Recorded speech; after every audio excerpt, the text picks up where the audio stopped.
Welcome to Malibash Media, everyone. I am your host, Ashley, and today we have a talented guest artist, Ryan Sims, with us.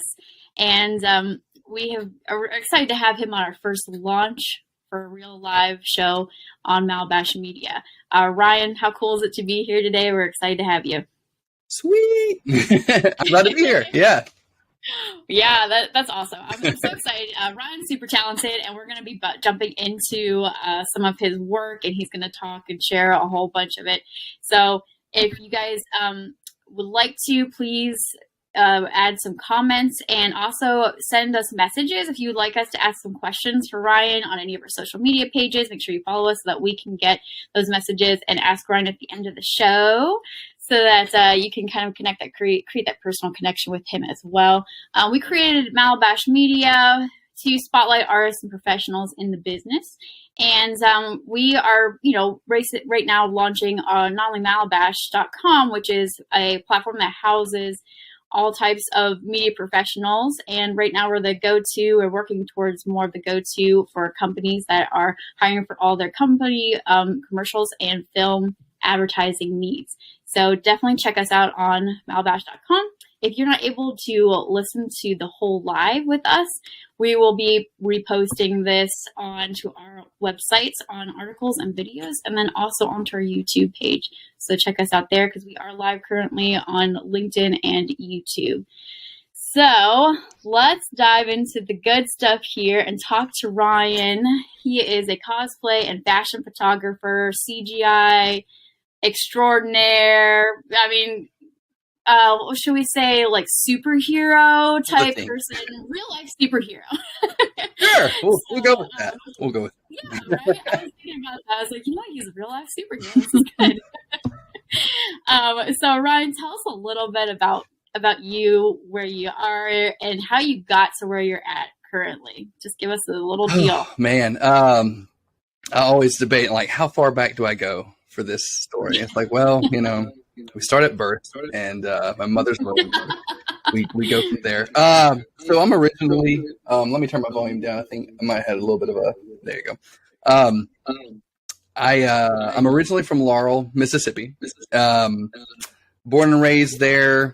Brother and I, real super nerdy. We're still super nerdy, so I can't, can't escape it. You guys are cool nerds. Yeah, well, it's cool to be a nerd now, right? Yeah. So grew up with comics and movies and games and everything, and obviously that carried over quite well into adulthood. And oh gosh, I'm trying to figure out, like, how do I get here? I moved to Nashville, Tennessee. My wife and I both loved music, so we initially moved here for music. I went to school for digital entertainment and game design, which kind of introduced me to Photoshop, which is where I, fell in love with Photoshop. And then I started getting several photography jobs from there. So it's like, wanted to learn photography to help the Photoshop, and Photoshop was helping the photography. And so they worked well together. And then, at some point I just kind of was like, all right, what kind of stuff does Ryan want to do? and this links back to the childhood, and doing all the fun superhero stuff. And so, I mean, to make a really long story incredibly short, that's kind of me in a nutshell.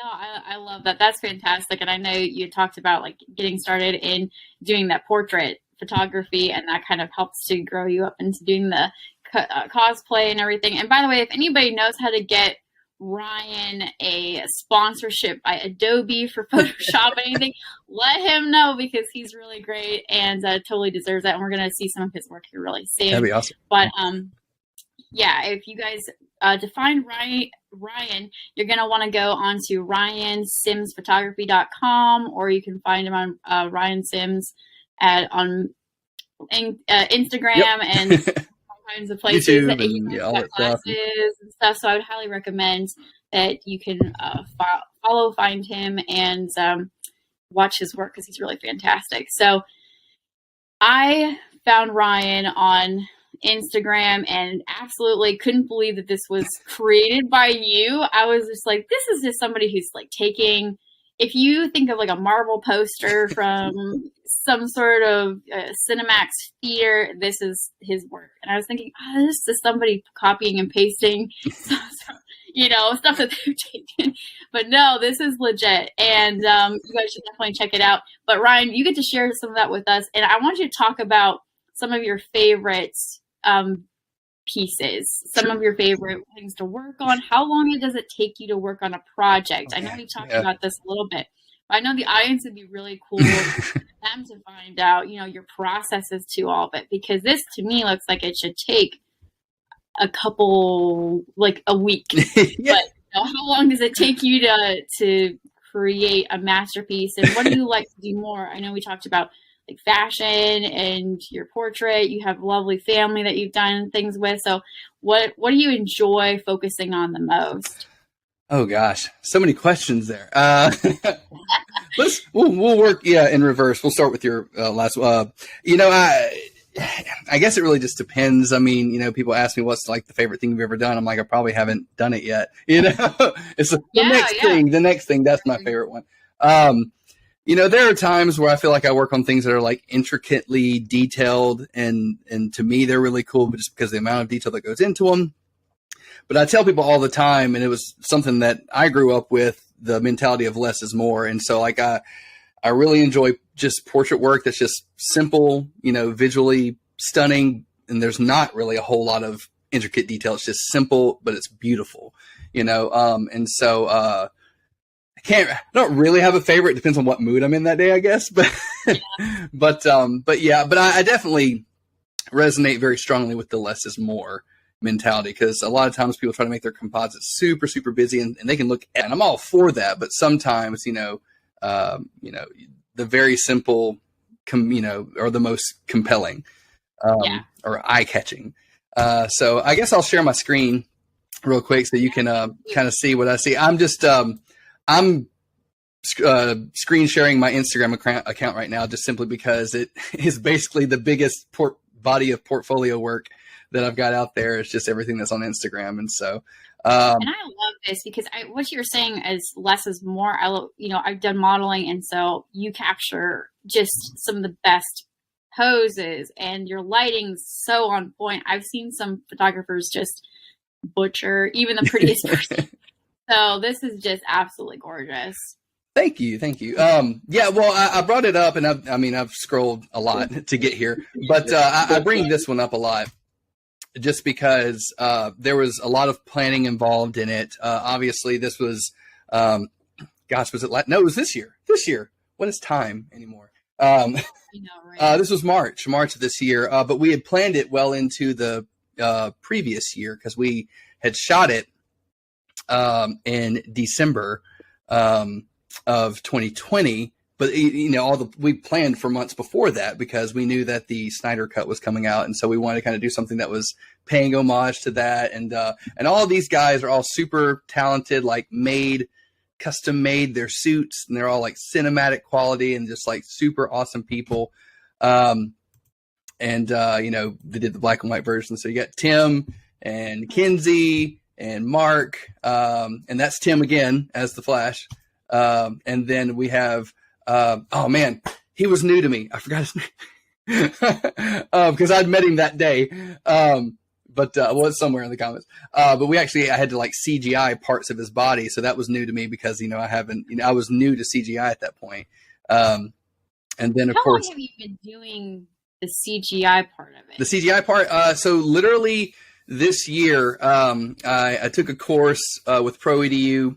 My friend Dustin Volkema, he was the instructor for it, and that was like in January. And so really it was this year when I kind of like dove. It was a 6-week course, so like dove headfirst into the CGI realm. And it's just been like, I mean, you're way ahead of the game.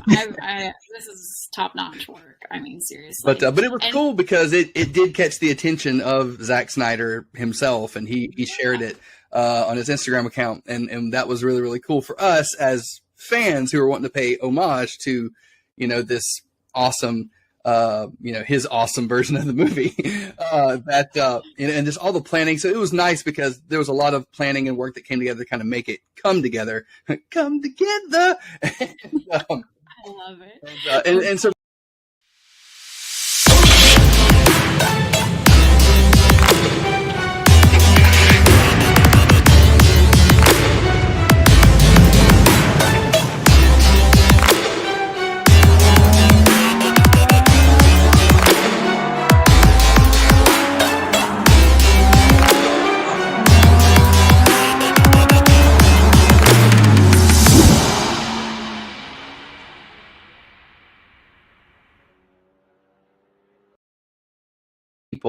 And so that's one that kind of sticks out in my mind just because of the amount of time and planning and detail that kind of went into it. Well, these guys are so lucky too. I'm slightly jealous because they have these huge photos for their portfolio. I mean, like they can just say, "Oh yeah, this is me and this is me," and show it off to all their friends too. So I think that's some really great bragging rights. And I just love too how you can do the dark and you can do the light. You can do really exquisite detail, and then you can also do like really great simplistic. It's not simplistic though. It's just got some great depth. And like I said, the lighting and everything. Where do you shoot most of these at?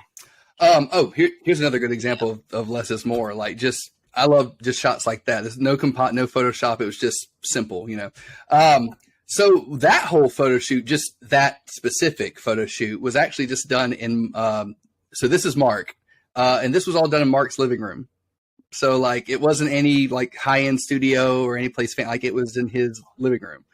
And that's the beautiful thing about, Photoshop is that you can kind of do anything anywhere. I've done a lot of work, at Studio 615 in Nashville. I've gone to locations, I've gone to cons and shot, but like really, if you look, and this is primarily the Photoshop work, probably the majority of all the things I've ever shot have been shot in my tiny 1-car garage at my house. And so, God, that's awesome. So that's, again, the beauty of Photoshop is that you can kind of be anywhere, Yeah. I mean, I think it's